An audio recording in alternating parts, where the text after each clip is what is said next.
शुभ संध्या। ब्रिजेश सर्वेक्षण में जुड़े हुए सभी हिंदी साहित्य प्रेमियों का स्वागत है। चलिए हम लोग आज की कक्षा प्रारंभ करेंगे। इससे पहले हम लोग हिंदी साहित्य के इतिहास में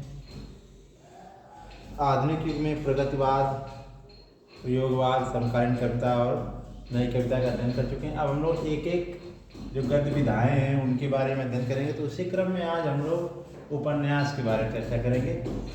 तो जो हिंदी उपन्यास है यह तो मूलतः जो अंग्रेजी उपन्यास है उसी की नकल करते हुए हिंदी में जो उस समय के उपन्यासकार हुए उसको आगे बढ़ा है।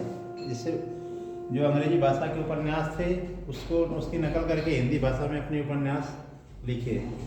तो जो हिंदी का प्रथम उपन्यास है इसके बारे में जो विद्वानों का मत है कौन सा प्रथम उपन्यास है, तो उसमें जो परीक्षा गुरु है लाला श्रीनिवास दास का, इसका जो समय है 1882 ईस्वी, इसको माना जाता है। इससे पहले एक और जो प्रथम उपन्यास में आता है श्रद्धाराम फुलौरी कृति भाग्यवती।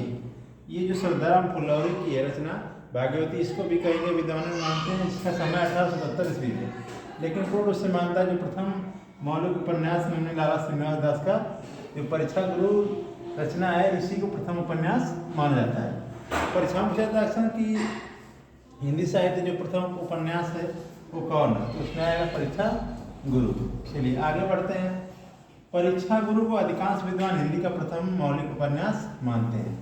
तो सर्व जो सम्मत और विद्वानों की मान्यता है सभी लोग परीक्षा गुरु को ही प्रथम मौलिक उपन्यास मानते हैं, जिसका रचनाकार समय है वो 1882 ईस्वी में, और इसके जो लिखने वाले हैं उनका नाम है लाला श्रीनिवास दास जी। चलिए आगे बढ़ते हैं।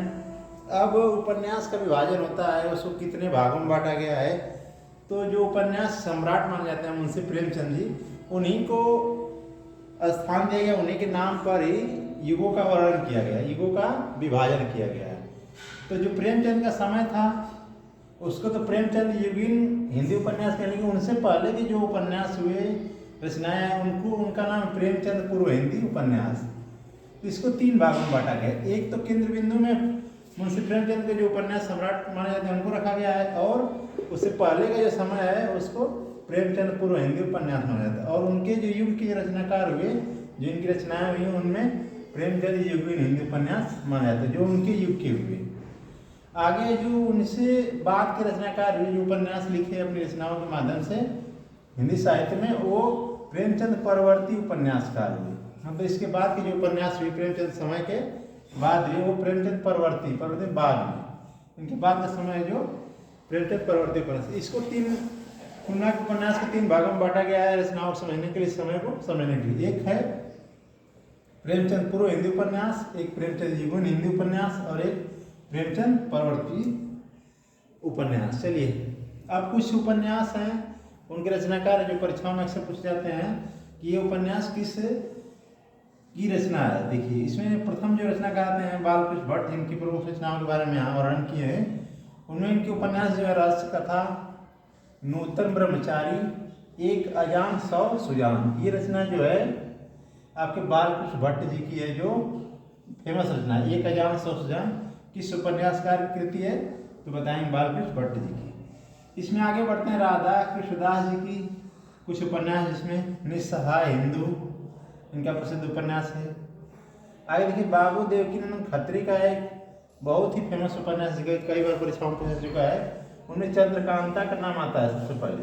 देखिए देवकीनंदन खत्री की चंद्रकांता उपन्यास भी काफी चर्चित उपन्यास है, और उनके कुछ उपन्यास का नाम है काजल की कोठरी, ये भी देवकीनंदन खत्री जी की। आगे देखिए भूतनाथ, ये भी देवकीनंदन कृत उपन्यास है। चलिए आगे उपन्यासकार का नाम है गोपाल राम गंगवार, ये भी जो है उपन्यास में अपना अमिट स्थान रखते हैं। इनका जो उपन्यास का रचना है वो जासूस की भूल और जासूसी पर जासूसी, ये भी इनकी फेमस रचना है। एक है जासूस की अयारी, जासूस शब्द से, अब यहाँ तीनों की रचना जासूस शब्द, इसको याद करने के लिए गोपाल राम गंगवार का है जासूस की भूल, जासूस पर जासूसी और जासूस की अयारी। चलिए आगे बढ़ते हैं। एक कवि आते हैं हरिऔध जी। हरिऔध जी का पूरा नाम अयोध्या सिंह उपाध्याय हरिऔध जी। इनकी रचना देख लेते हैं। इनके उपन्यास जो प्रसिद्ध है, ठेठ, हिंदी का ठाठ, ये हरिओं जी की रचना है। अधखिला फूल, ये भी उपन्यास जो है अयोध्या सिंह उपाध्याय हरिओं जी की है। आगे जो सम्राट माने जाते हैं, उपन्यास के सम्राट माने जाते हैं, उनमें प्रेमचंद का नाम प्रमुख आता है। देखिए उनमें सेवा सदन का प्रसिद्ध उपन्यास है, प्रेमाश्रम, रंगभूमि, कायाकल्प, निर्मला, गबन, कर्मभूमि, गोदान, ये इनके बहुत ही प्रसिद्ध उपन्यास हैं। रंगभूमि भी प्रसिद्ध है, प्रेमाश्रम है, निर्मला भी प्रसिद्ध उपन्यास है, गबन, गोदान, कर्मभूमि, ये मुंशी प्रेमचंद जी के प्रसिद्ध उपन्यास है। और प्रेमचंद जी अपनी रचनाओं में जब अंतिम समय थे, एक उपन्यास की रचना कर रहे थे, इसका नाम मंगलसूत्र। ये उपन्यास अभी पूर्ण नहीं हुआ, तभी इनकी मृत्यु हो गई और ये इसको अधूरा छोड़ दिए। तो पूछा जाता है कि मुंशी प्रेमचंद का जो कौन सा उपन्यास जो अपूर्ण रहा, पूर्ण नहीं हो पाया, तो उसमें है मंगलसूत्र, याद कर लीजिए इसको आप लोग। चलिए आगे बढ़ते हैं। तो एक और इस युग के रचनाकार, अब इसमें जो उपन्यासकार उनमें शंकर प्रसाद जी के भी कुछ प्रमुख उपन्यास जो परीक्षा में जाते हैं अक्सर। इनके उपन्यास का नाम है कंकाल, तितली, इरावती। देखिए इनके भी जो उपन्यास है कंकाल और तितली काफी प्रसिद्ध है, और इनका भी एक उपन्यास इरावती जो अपूर्ण रहा। ये भी बहुत ही जल्द क्षय रोग से इनकी मृत्यु हो जाती है जयशंकर प्रसाद जी की, और ये उपन्यास इनका अपूर्ण रहता है। इसका नाम है इरावती। इरावती जो है जयशंकर प्रसाद जी की अपूर्ण उपन्यास है, जो पूर्ण नहीं हो पाया। और आपके प्रेमचंद जी का जो उपन्यास है मंगलसूत्र, ये भी अपूर्ण रहा। आगे देखिए, पांडे बेचन शर्मा उग्र जी, इनके जो उपन्यास हैं उनमें चंद हसीनों के खतूत और दिल्ली का दलाल, फागुन के दिन, ये जो है आपके पांडे बेचन शर्मा उग्र जी की प्रसिद्ध उपन्यास है। चलिए आगे बढ़ते हैं हम लोग। सूर्यकांत त्रिपाठी निराला, छायावादी कवि ये। इनके जो प्रसिद्ध उपन्यास है अप्सरा, अलका, निरुपमा, प्रेम प्रभावती। देखिए ये जो है रचना सूर्यकांत त्रिपाठी निराला जी की है। आगे एक प्रसिद्ध उपन्यासकार हैं जैनेन्द्र जी। इनकी उपन्यास देख लीजिए, परख, सुनीता, त्यागपत्र, कल्याणी। ये जो चारों उपन्यास है जैनेन्द्र जी के प्रसिद्ध उपन्यास हैं। परख, सुनीता, त्यागपत्र, कल्याणी। कई बार परीक्षाओं में पूछा चुका है कि त्यागपत्र के उपन्यासकार का क्या नाम है, तो जैनेन्द्र जी याद कीजिए। आगे उपन्यासकार का नाम है अज्ञे जी, सच्चिदानंद हीरानंद वात्स्यायन अज्ञे जी। इनके उपन्यास का नाम है शेखर, एक जीवनी, नदी के द्वीप, अपने अपने अजनबी। देखिए अज्ञे जी के ये भी तीनों उपन्यास जो है काफी बार परीक्षाओं में पूछे चुके हैं, जो काफी फेमस हैं। शेखर, एक जीवनी, नदी के द्वीप, अपने अपने अजनबी, ये है जो सच्चिदानंद हीरानंद वात्स्यायन अज्ञे जी के प्रसिद्ध उपन्यास हैं। आगे इसमें कुछ उपन्यासकार का नाम है जो फेमस है, भगवती चरण वर्मा। इनका जो है उपन्यास का नाम है चित्रलेखा। ये भी बहुत ही फेमस रचना इनकी है, चित्रलेखा उपन्यास जो है भगवती चरण वर्मा की रचना है।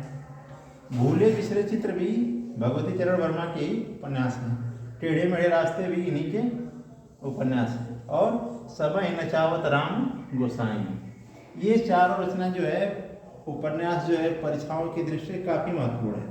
भगवती चरण वर्मा के चित्रलेखा, भूले बिसरे चित्र, टेढ़े मेढ़े रास्ते, सबई नचावत राम गोसाई। इसको आप लोग कन्फर्म रहते हैं। चित्रलेखा भी कई बार परीक्षाओं में पूछ चुका है, भूले बिसरे चित्र भी कई बार पूछा चुका है, टेढ़े मेढ़े रास्ते भी। और इसके रचनाकार है भगवती चरण वर्मा जी।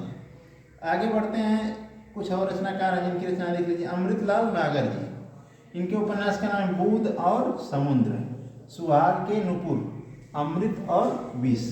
ये रचना जो है अमृतलाल नागर की है। आगे कुछ उपन्यासकार उनमें रांगे राघव। इनके उपन्यास का नाम है कब तक पुकारूं, मुर्दों का टीला, राह न रुकी। ये जो है रांगे राघव के, राह न रुकी। आगे प्रसिद्ध उपन्यासकार एक हजारी प्रसाद द्विवेदी जी, इनका उपन्यास बाढ़ भट्टी आत्मकथा। देखिए ये भी रचना बहुत ही प्रसिद्ध है, कई बार परीक्षाओं की दृष्टि से महत्वपूर्ण है। बाढ़ भट्टी आत्मकथा किसकी रचना है? हजारी प्रसाद द्विवेदी जी का उपन्यास है। और इनके उपन्यास चार चंद्र लेख, अनाम दास का पोथा, ये भी रचना कई बार परीक्षाओं में पूछा चुका है, जो हजारी प्रसाद द्विवेदी जी की रचना है, अनाम दास का पोथा। आगे है फणेश्वर नाथ रेणु जी, ये भी एक आंचलिक उपन्यासकार माने जाते हैं, जो अंचल विशेष की रचना करते हैं और इनके उपन्यास में अंचल विशेष की विशेषताओं का काफ़ी अध्ययन करता है। उनमें महिला आंचल एक ऐसा प्रसिद्ध उपन्यास है जिसको पढ़ने के बाद जो साहित्य के विद्यार्थी होते हैं उनको काफ़ी कुछ सीखने को मिलता है। महिला आंचल एक आंचलिक उपन्यास माना जाता है और इसके रचनाकार हैं जो फणीश्वरनाथ रेणु जी हैं, जिसका समय 1954 ईस्वी। उस समय क्या स्थिति थी इस उपन्यास में दिखाया गया है। और इनके कुछ उपन्यास प्रमुख हैं, पढ़ती पर कथा, जुलूस, कितने चौराहे। ये देखिए ये जो रचना है फणीश्वरनाथ रेणु जी की प्रसिद्ध रचना है। आगे एक और जो उपन्यासकार हुए उनमें यशपाल की जो रचना है पार्टी कामरेड दादा कामरेड, देखिए, और देशद्रोही मनुष्य के रूप में, देखिए। और इनका जो है यशपाल का एक झूठा सच जो उपन्यास है ये भी काफ़ी प्रसिद्ध है। हिंदी साहित्यकार जो यशपाल जी हुए इनके उपन्यास झूठा सच भी बहुत ही प्रसिद्ध है। ये थे हिंदी साहित्य के प्रसिद्ध उपन्यासकार और उनके उपन्यास जो परीक्षाओं की दृष्टि से अति महत्वपूर्ण हैं। आप लोग को परीक्षाओं में यहाँ से उपन्यास और उनके रचनाकार का नाम पूछा जाता है कि दे देगा ये उपन्यास किस रचनाकार की है, या फिर रचनाकार दे देगा उनके उपन्यास का नाम बताना रहेगा। आप लोग यहाँ से उपन्यास के जो संभावित प्रश्न बन सकते हैं उसका हमने एक प्रयास किया, आप लोग बताएं। यहाँ से प्रश्न कई बार परीक्षाओं में पूछा जाएगा, वो सिलेक्टेड ही रचना यहाँ दिया गया है। तो ये थे उपन्यास के बारे में। अब इसके बाद हम लोग आगे पढ़ेंगे नाटक के बारे में, निबंध के बारे में। तो हर एक एक विधा का अध्ययन हम लोग एक एक अपने टॉपिक में उसको अध्ययन करेंगे। तो आप लोग ऐसे ही ब्रिजेश और एजुकेशन से जुड़े रहें, और जो साथी TGT PGT UP TET CTET आदि की तैयारी हिंदी विषय हेतु कर रहे हैं वो हमारे चैनल को लाइक कर लें, सब्सक्राइब कर लें, और जो उनके साथी उनको आप लोग शेयर भी करें। धन्यवाद।